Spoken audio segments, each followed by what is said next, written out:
You will hear a number of different recordings, and you will have to answer questions on what you hear. There will be time for you to read the instructions and questions, and you will have a chance to check your work. All the recordings will be played once only. The test is in 4 sections. Write all your answers on the question paper. At the end of the real test, you will be given 10 minutes to transfer your answers to an answer sheet. Now turn to Section 1. Listening, Section 1. You will hear a conversation between a travel agent and a customer. First, you have some time to look at questions 1 to 7.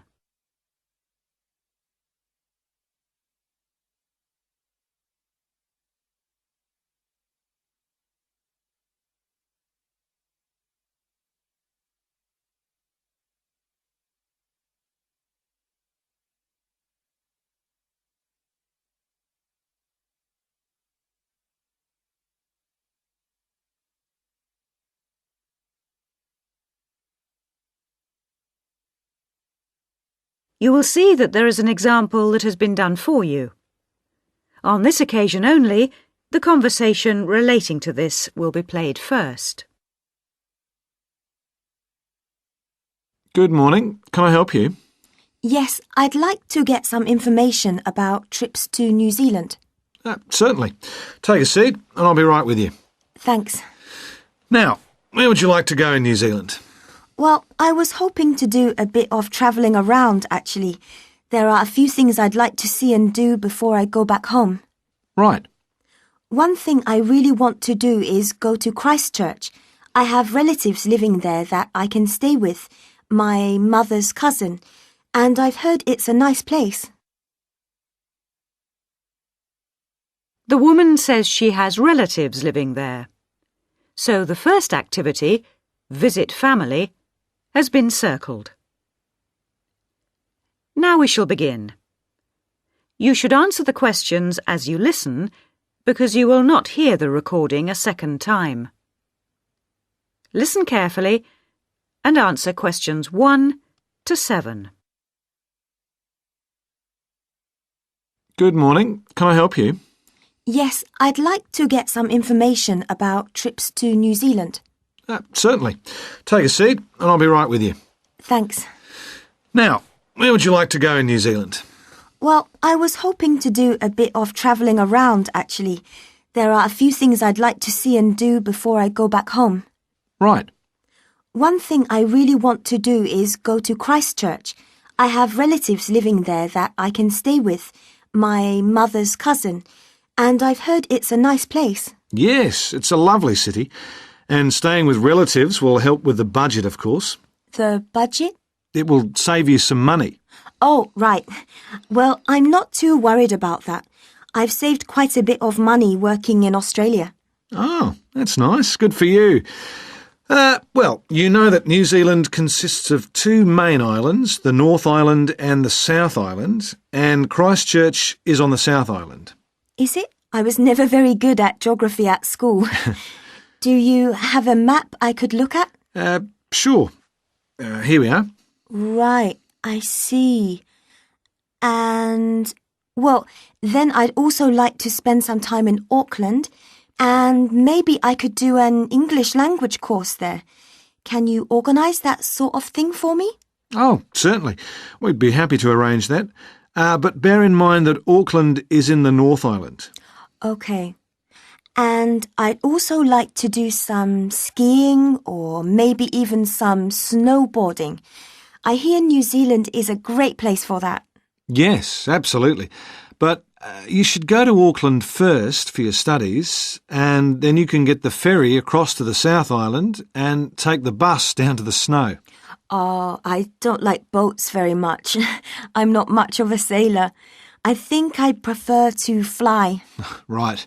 What about joining a walking tour? That could be really fun. Not sure about walking, but joining a tour might be a good way to travel because then I might make some friends my own age. Now, let's get some details. Can I have your name, please? Yes, it's Su Ming Lee, but you can call me Sue. OK, Sue. And what's your address here in Melbourne? I'm living with my aunt in the suburb of Kew. It's 29 Lock Street. That's Loch, not Lock. Do you have a phone number that I can get you on? The best thing would be if I give you my mobile. I always have it on me. It's 0402 558 992. OK. And when do you want to travel? Because you'll need to be down south in July or August. Oh, yes, of course. That's winter, isn't it? So I better go to Auckland in May. Yes, let's say departing from Melbourne on the 1st of May, that's a Saturday, and then you could begin your course on Monday the 3rd. That sounds great. And how long would you like to study for? A month, 2, 3? What do you think? Well, I'll probably need more than a month. What about 8 weeks until the end of June? Fine. I'll see what I can do. Oh, and how would you like to pay for this? On my Visa card, if that's possible. Before you hear the rest of the conversation, you have some time to look at questions 8 to 10.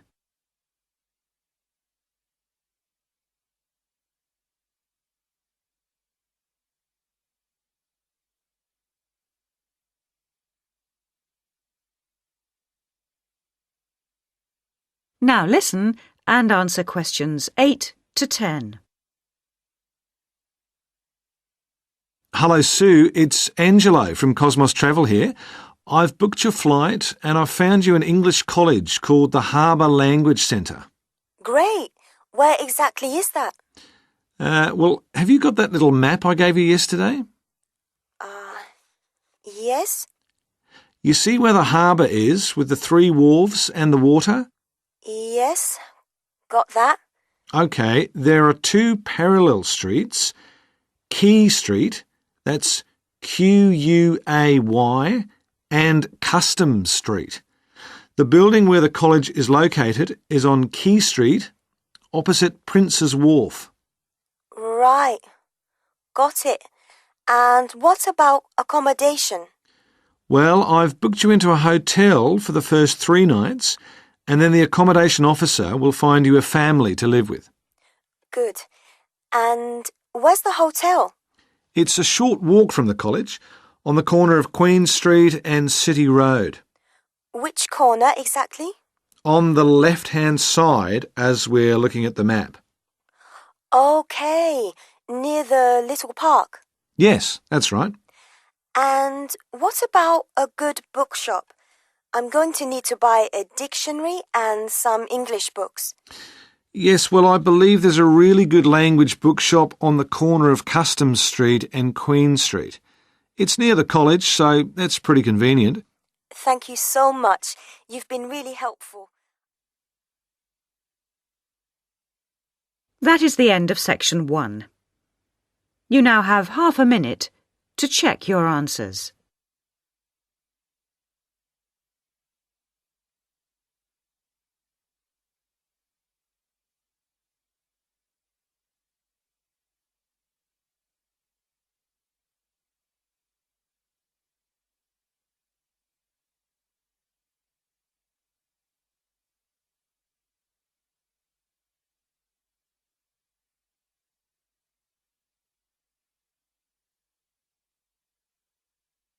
Now turn to section 2.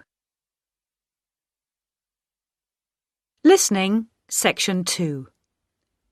You will hear an extract from a radio program about a famous bridge. First, you have some time to look at questions 11 to 18.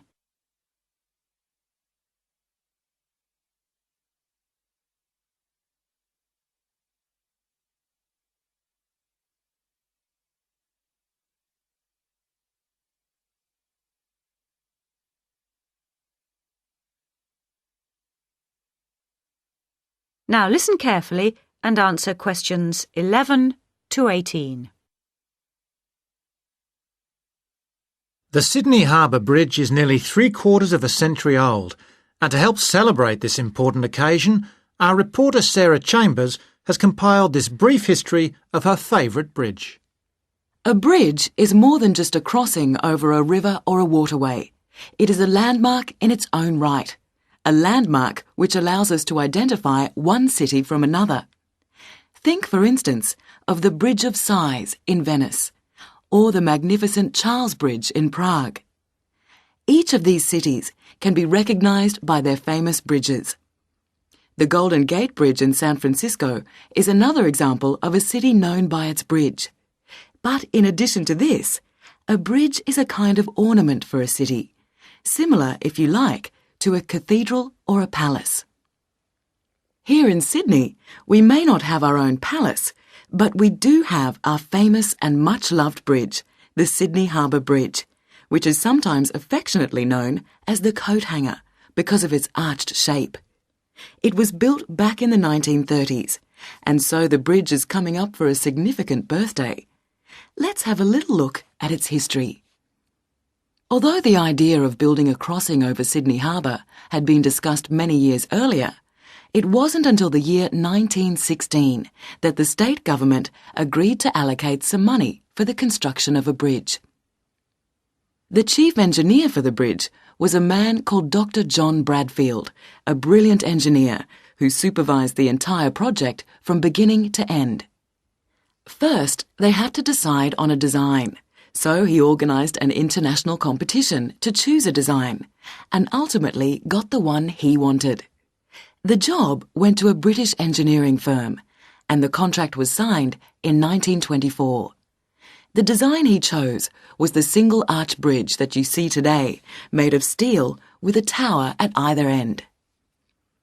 In 1926, construction finally began. The first thing they had to do was demolish 800 houses around the site where the towers were to be built. The poor families, however, never received any compensation for this. But the project created thousands of jobs, much needed in those difficult times. Of course, like all projects of this size, it took much longer to build than originally planned. It was supposed to have been finished by 1930, but actually it wasn't completed for another 2 years. It also cost twice as much as the original quote, coming in at £9.5 million instead of the agreed contract price of £4.2 million. But what's new? The opening ceremony took place on the 19th of March 1932, and a large crowd gathered for the occasion. The Premier of the state was just about to cut the ribbon when suddenly a man rode through the crowd mounted on a horse and slashed the ribbon with his sword. He wanted to be the first to cut the ribbon. Anyway, they tied the ribbon back together and the ceremony continued. The man on the horse was fined £5 for his offensive behaviour. Before you hear the rest of the talk, you have some time to look at questions 19 and 20.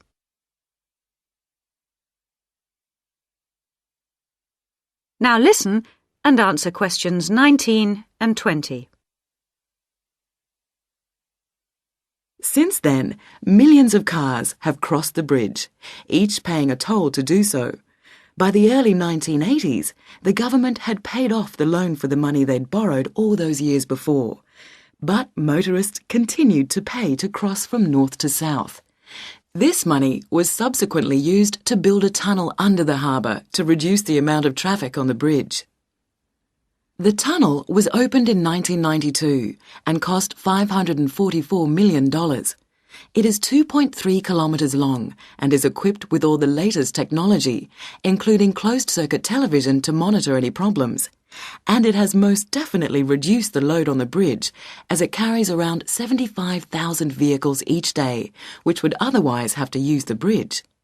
And it's apparently strong enough to withstand the impact of a ship or even the impact of an earthquake. The tunnel has been a welcome solution to Sydney's traffic problems, but of course, a tunnel could never compete with a bridge as a landmark for any city. So let's wish the bridge a very happy birthday. That is the end of section 2. You now have half a minute to check your answers.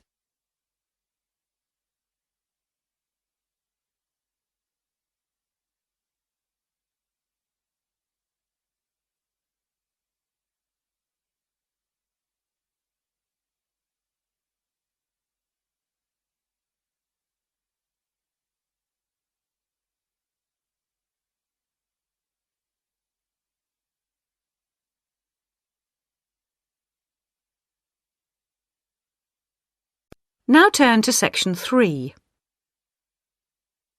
Listening, section 3.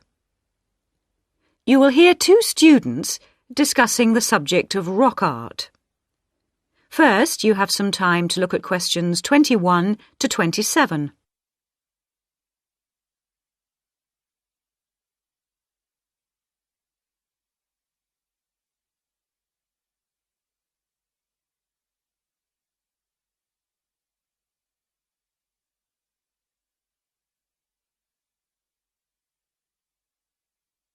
Now listen carefully and answer questions 21 to 27.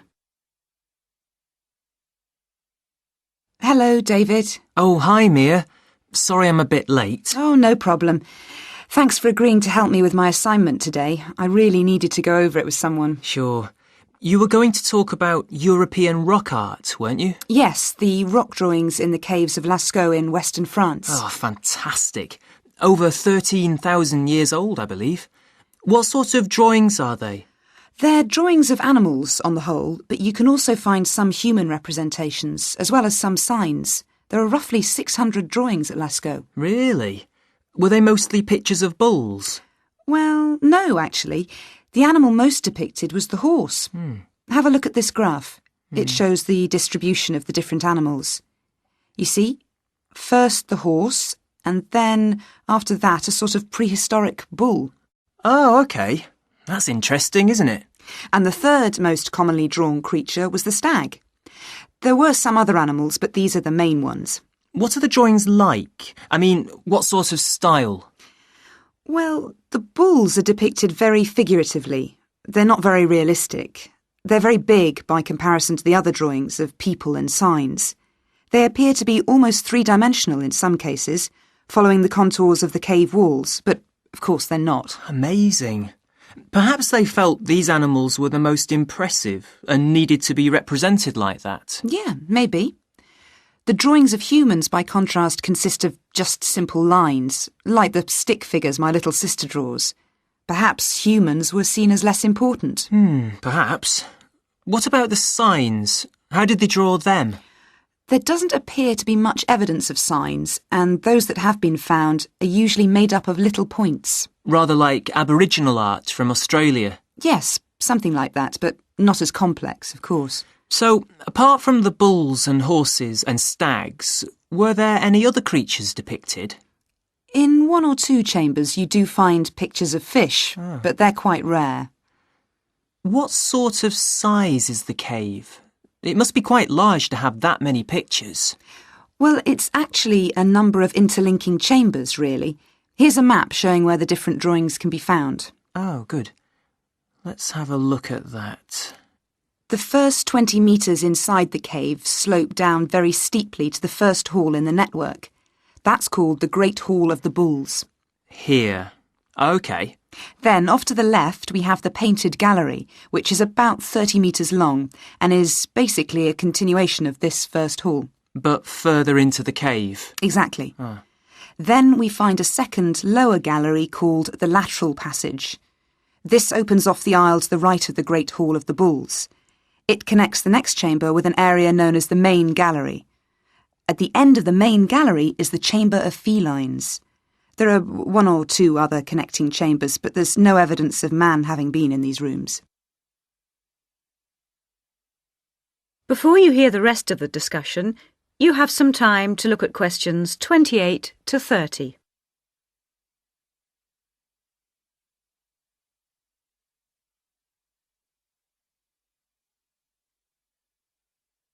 Now listen and answer questions 28 to 30. Is the cave open to the public today? Well, no, because after the initial discovery in 1940, it was opened and literally millions of people came through to see the drawings.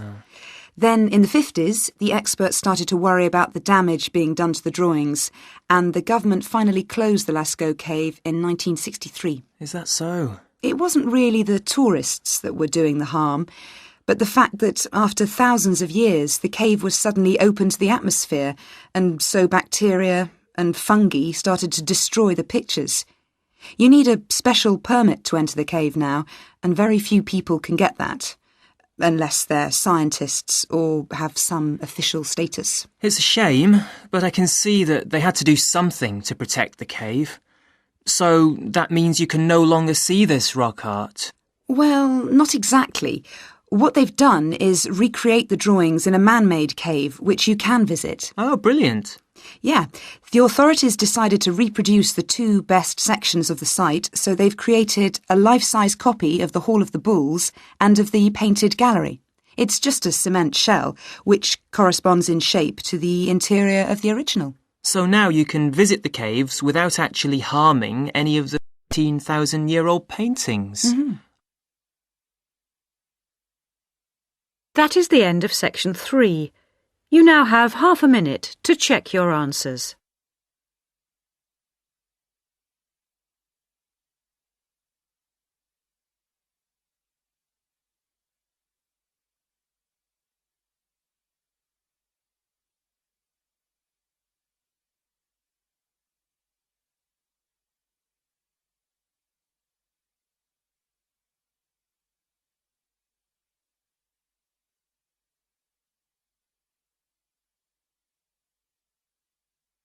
Now turn to section 4. Listening, section 4. You will hear an extract from a university lecture on the topic of marketing. First, you have some time to look at questions 31 to 40.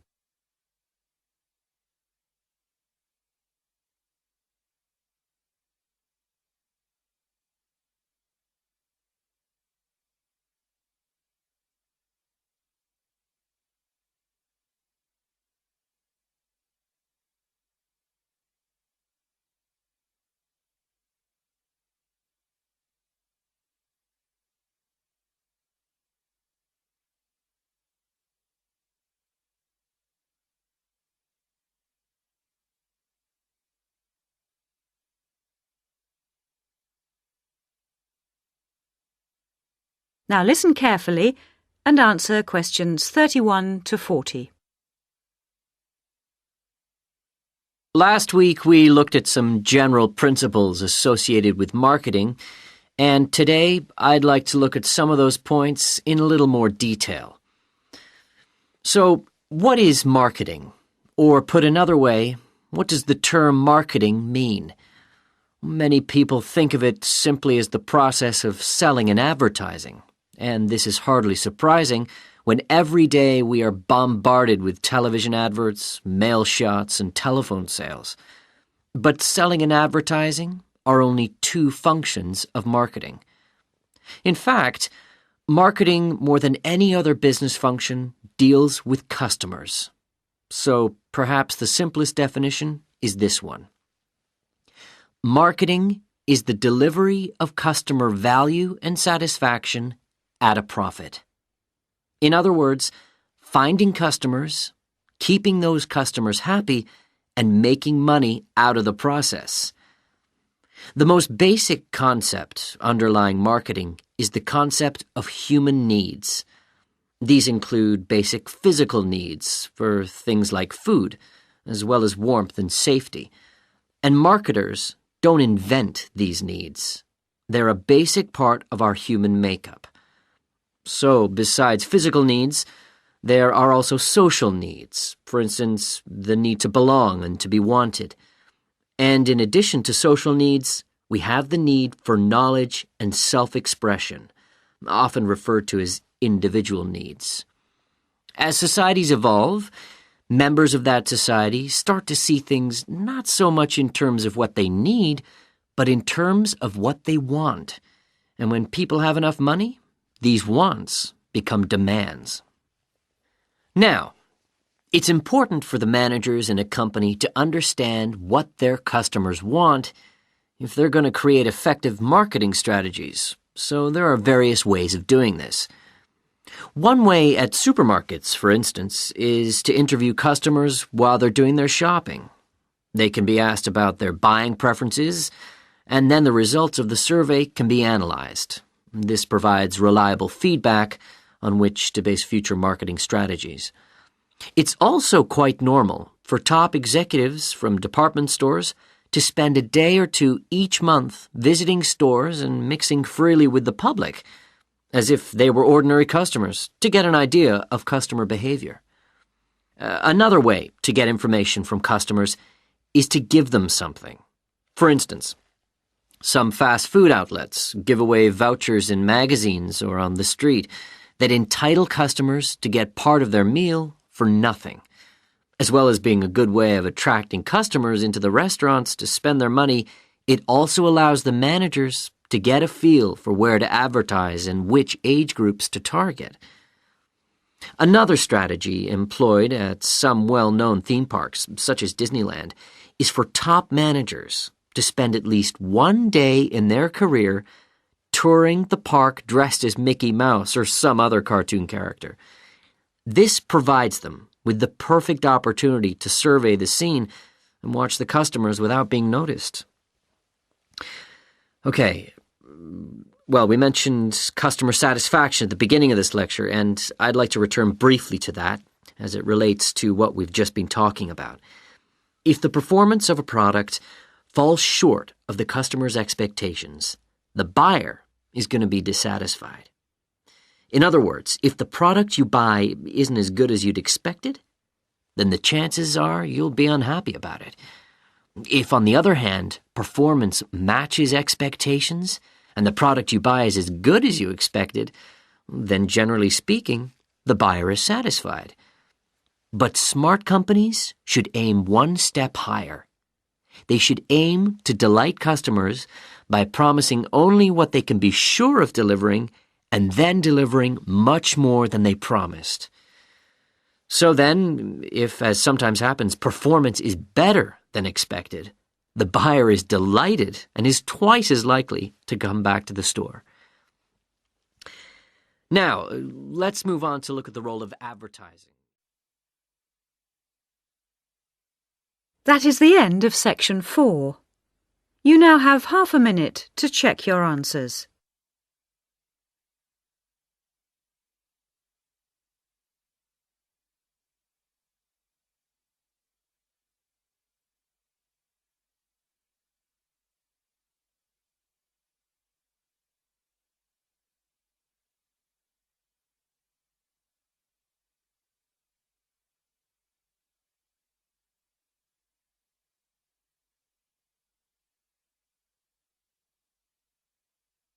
That is the end of the listening test. At the end of the real test, you will have 10 minutes to transfer your answers to the listening answer sheet.